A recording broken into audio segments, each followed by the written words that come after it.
ที่เฮาซอกเวียอยู่108 job board หรือว่าอยู่ในองค์การจัดตั้งสากล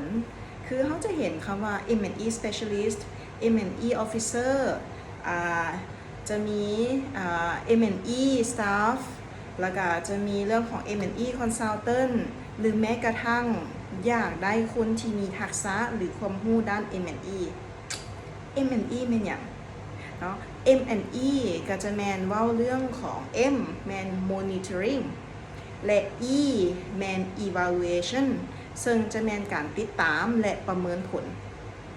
ซึ่งช่วงระยะ 2-3 ปีหลังนี้เขาจะเห็นคำศัพท์นี้ค่อนข้างหลายใน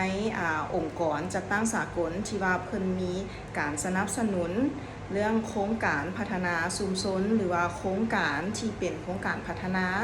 ซึ่งตัวนี้เนาะ M&E จะแม่นตัวช่วยในการที่ว่าเขาจะยืนยันหรือว่าฮู้ได้แนวใดว่าโครงการนี้นี่เขาเฮ็ดสำเร็จแล้วมันมีมาผลได้ตามเป้าหมายที่เขาวางไว้